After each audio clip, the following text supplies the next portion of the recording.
My boyfriend gave me a book to read, and it's the most sexist, misogynistic book I've ever seen, and now I'm wondering how a proud feminist could ever think I'd enjoy this.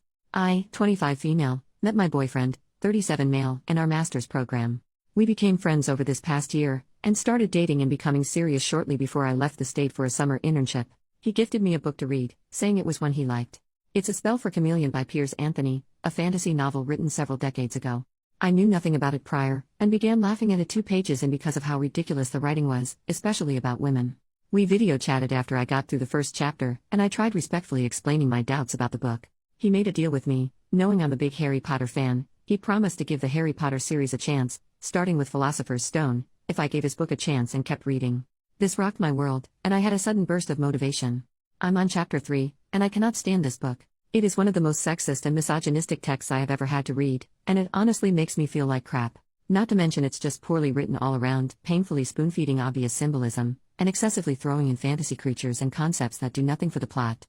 The protagonist is a complete dillhole that I could not care less about, and as a reader, I don't want to follow him or anything in the fantasy world of Xanth. But of course, flat out telling my boyfriend those thoughts about a book he enjoys would be hurtful, and he has every right to have different preferences. I am shocked that he would recommend such a book to me though. He is a respectful and educated man, treating me very well, and identifying as a proud feminist. This recommendation was out of left field. Does he not remember how hurtful the author's writing on women is? Did he read it at a young age, and has since grown? I can't expect him to hold his end of the bargain and read Harry Potter, which is fine, especially if it means not having to put myself through Piers Anthony's poor excuse for writing ever again. I like my boyfriend a lot. How do I respectfully tell him why I cannot invest in this book anymore? It's important to me that he realizes the negative messages being suggested, but I want to do this without insulting his taste or making him feel at fault. Edit to add why the book is horrible. Example 1. I like beautiful girls, he said. And I like smart girls. But I don't trust the combination. I'd settle for an ordinary girl, except she'd get dull after a while. Sometimes I want to talk with someone intelligent, and sometimes I want to, he broke off. Her mind was like that of a child, it wasn't really right to impose such concepts on her. Example 2. That's the point, he said. I like variety.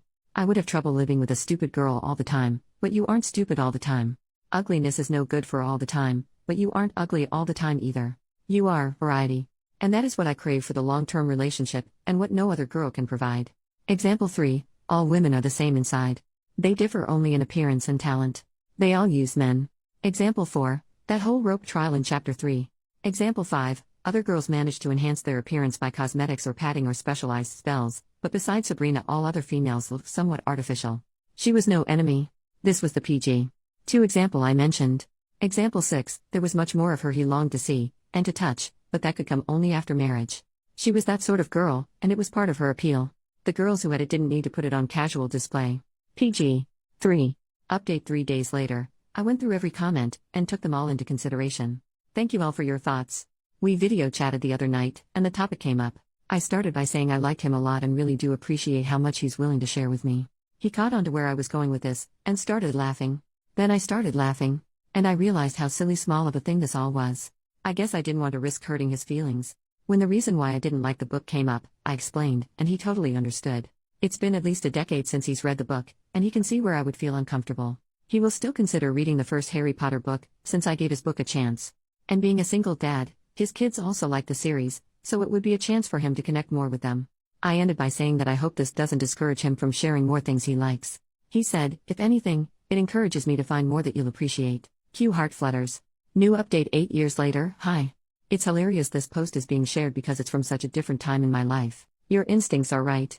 This relationship only lasted a monthish after this post.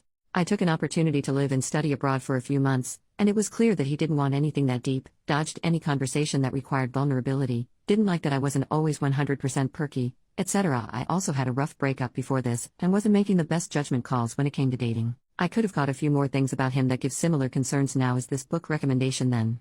So I called it off. Oh my god, then he suddenly wanted to make it work, and kept it up for over a year after the breakup. We weren't even together that long.